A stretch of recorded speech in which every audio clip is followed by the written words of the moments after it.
नमस्कार, आप देख रहे हैं नवप्रवाह लाइव। मैं हूं अमित द्विवेदी। बांग्लादेश की राजनीति के सबसे विस्फोटक मुकदमों में से एक का अंत आज उस एक ऐतिहासिक फैसले के साथ हो गया जिसने पूरे देश की राजनीति को हिला दिया है। इंटरनेशनल क्राइम्स ट्रिब्यूनल 1 ने पूर्व प्रधानमंत्री शेख हसीना को 2024 के जुलाई अगस्त आंदोलन के दौरान हुई हिंसा, हत्याओं और दमनात्मक कार्रवाइयों के लिए मानवता विरोधी अपराधों में दोषी ठहराते हुए मौत की सजा सुनाई है। 3 सदस्यीय पीठ ने अपने विस्तृत 400 पन्नों के फैसले में कहा कि हसीना न केवल हिंसा की मास्टरमाइंड थी, बल्कि उन्होंने सुरक्षा बलों को दिए गए कठोर आदेशों को रोकने के लिए कोई कदम नहीं उठाया। अदालत ने रिकॉर्ड में दर्ज किया कि आंदोलन के दौरान बड़ी संख्या में प्रदर्शनकारी मारे गए और कई घटनाओं में बम, घातक हथियारों और गोलियों के इस्तेमाल का सीधा आदेश देने के आरोप हसीना पर साबित हुए हैं।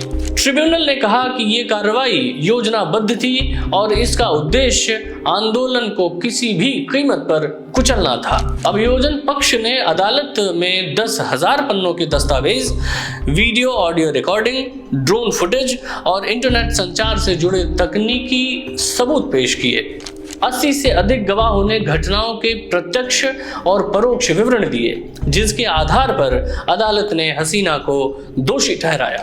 सुनवाई कई महीनों तक चली और केस दर केस सबूत पढ़कर सुनाना पड़ा, जिसके कारण कार्यवाही लगातार लंबी खिंचती रही। फैसला उस समय सुनाया गया जब शेख हसीना और पूर्व गृह मंत्री असदुज्जामान अदालत में मौजूद नहीं थे। दोनों को कोर्ट पहले ही भगोड़ा घोषित कर चुकी है।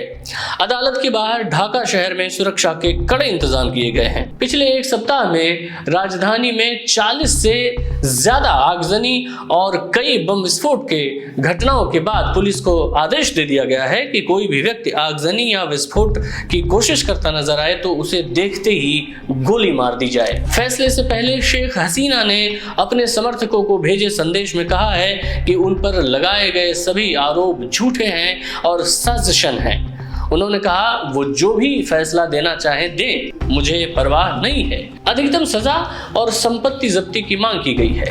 अभियोजक गाजी MH तमीम ने पत्रकारों से कहा कि उन्होंने अदालत से हसीना को अधिकतम सजा देने का अनुरोध किया था।